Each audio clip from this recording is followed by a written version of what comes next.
Olá, irmãos, sejam bem-vindos à Escola Bíblica da Igreja Batista Brasileira em Washington, D.C. É uma alegria para nós estarmos juntos para estudarmos a boa palavra de Deus, a Bíblia Sagrada. Nosso desejo é que os estudos aqui trazidos contribuam para a edificação da sua vida.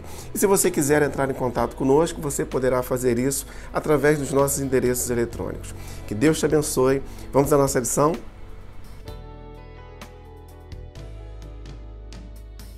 Vamos iniciar a lição de hoje, porém primeiro vamos falar com Deus. Feche seus olhos. Querido Deus, muito obrigado pela oportunidade de estudarmos a Tua Palavra. Eu peço agora que o Senhor nos conduza, que esse seja um tempo proveitoso. Toma cada uma de nossas famílias em Tuas mãos, assim eu oro, em nome de Jesus. Amém.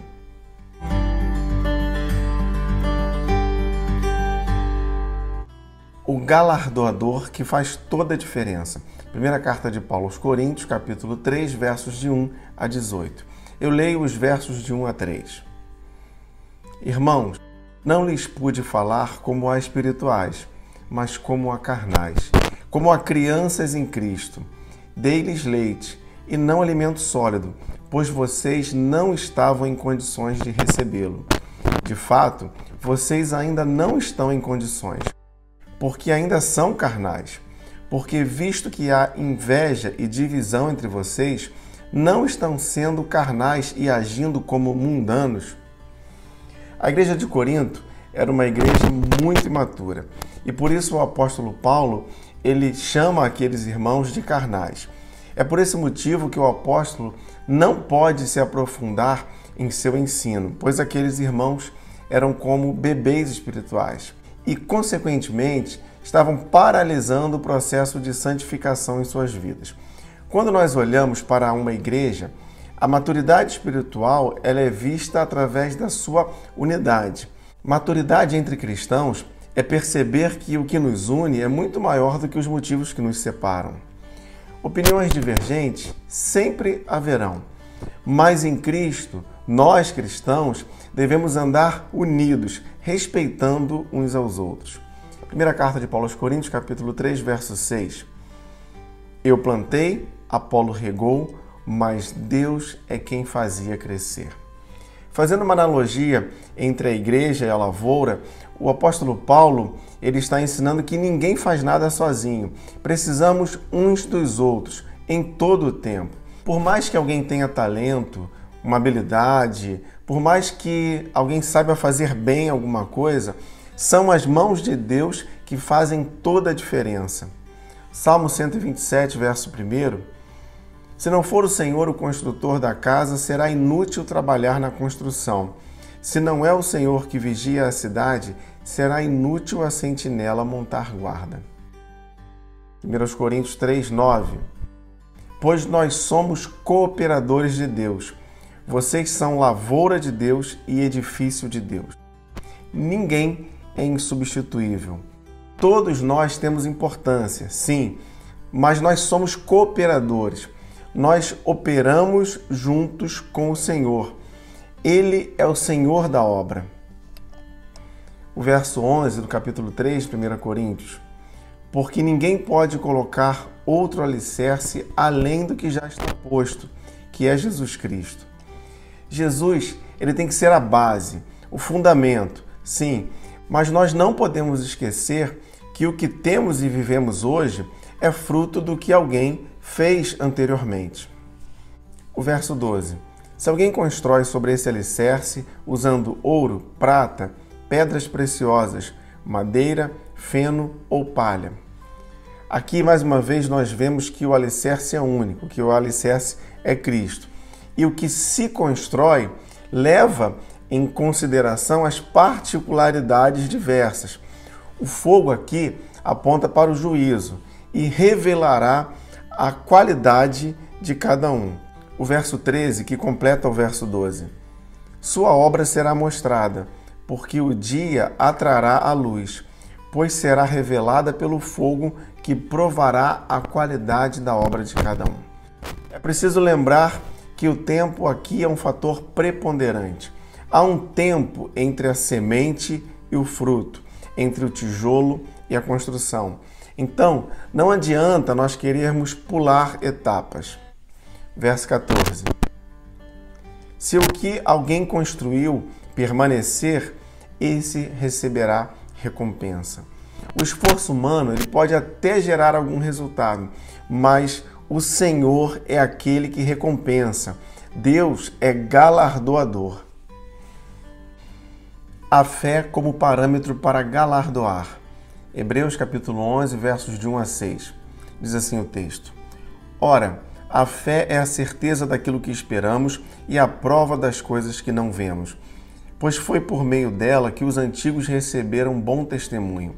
Pela fé, entendemos que o universo foi formado pela palavra de Deus, de modo que o que se vê não foi feito do que é visível.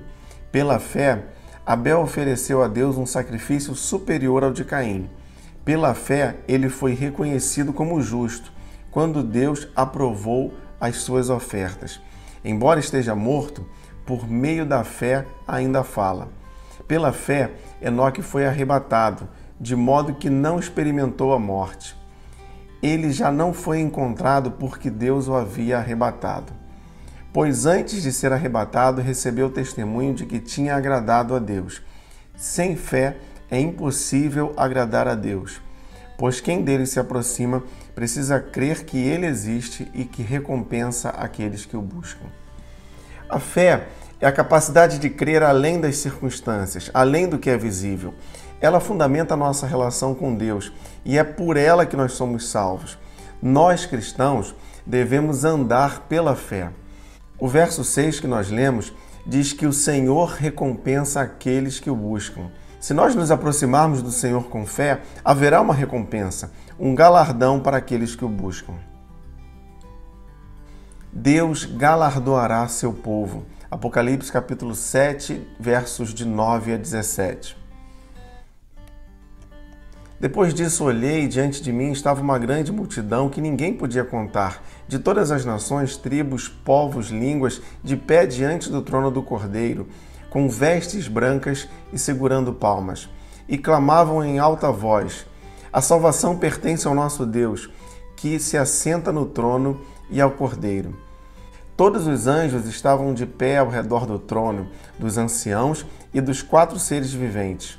Eles se prostraram com o rosto em terra diante do trono e adoraram a Deus, dizendo: Amém.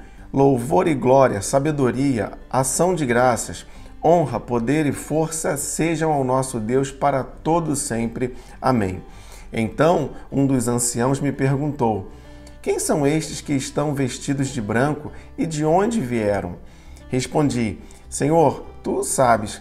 E ele disse: estes são os que vieram da grande tribulação e lavaram as suas vestes e as branquearam no sangue do Cordeiro. Por isso, eles estão diante do trono de Deus e o servem dia e noite em seu santuário.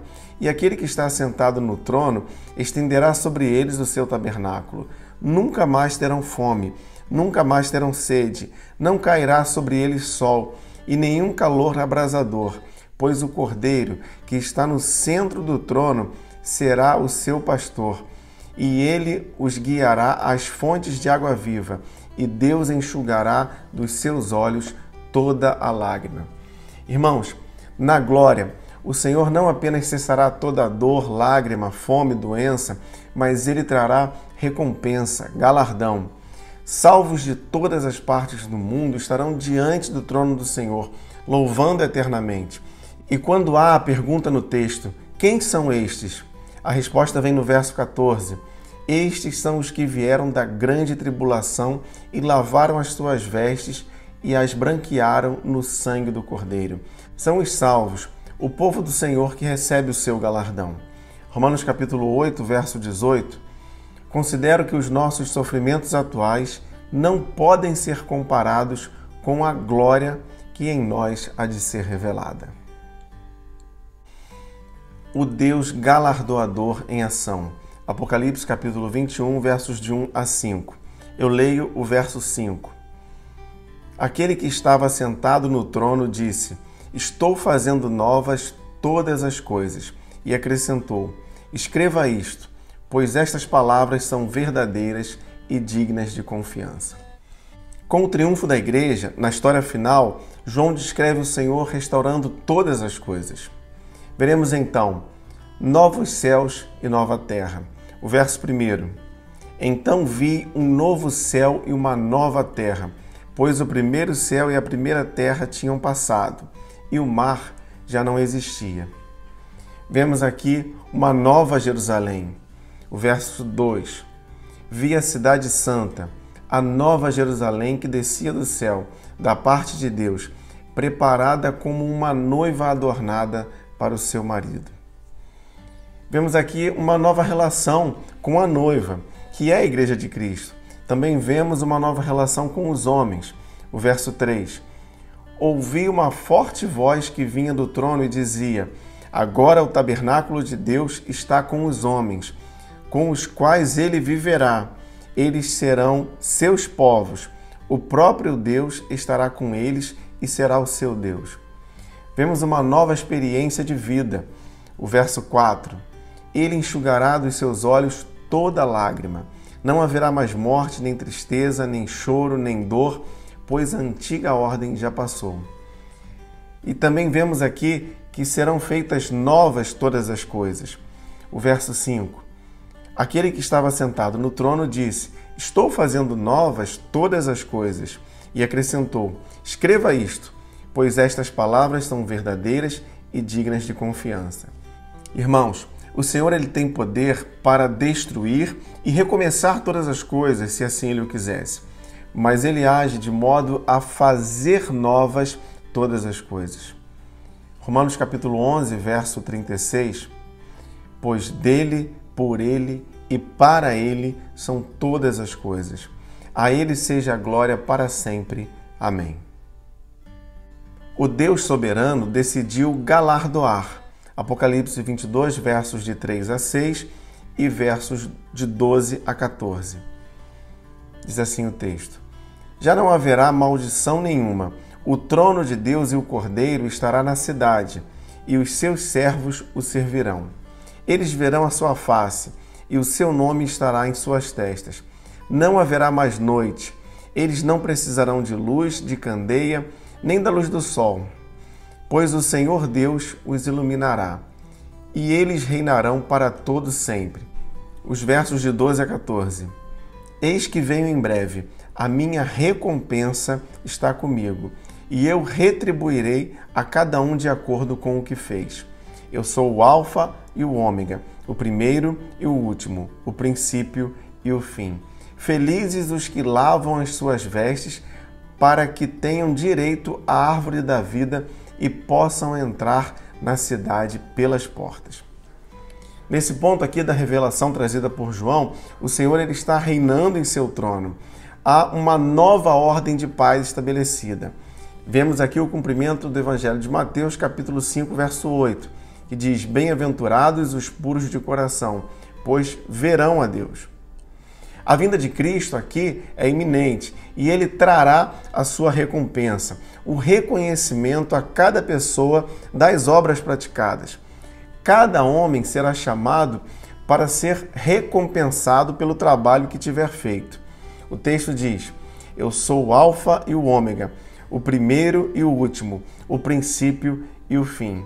Essa expressão nos traz a ideia de totalidade. Jesus é tudo e tem tudo em si. Ele não necessita de nada que o complete.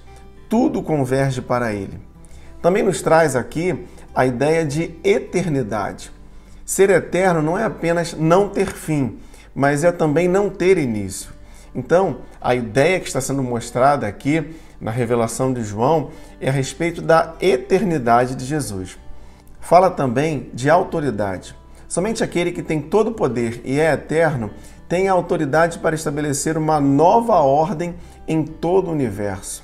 E também nos fala de um final feliz. Sendo Jesus o princípio e também o fim, nós temos a certeza de um final feliz. A recompensa está estabelecida e é garantida pelo próprio Jesus. Primeira carta de Paulo aos Coríntios, capítulo 2, verso 9. Todavia, como está escrito: olho nenhum viu, ouvido nenhum ouviu, nenhuma mente imaginou o que Deus preparou para aqueles que o amam. Ninguém jamais imaginou a grandeza da recompensa que o Senhor tem para nós. Que o Senhor nos abençoe no estudo da sua palavra. Vamos orar mais uma vez, feche seus olhos. Querido Deus, muito obrigado pela oportunidade de nós estudarmos juntos a tua palavra. Eu te louvo por saber que o Senhor tem uma recompensa, um galardão para cada um de nós. Então, o nosso desejo é que possamos caminhar segundo a tua vontade, operar segundo a tua vontade, viver, ó Pai, somente para o teu louvor. Consagramos nossas vidas e nossas famílias a ti. Assim eu oro, em nome de Jesus. Amém.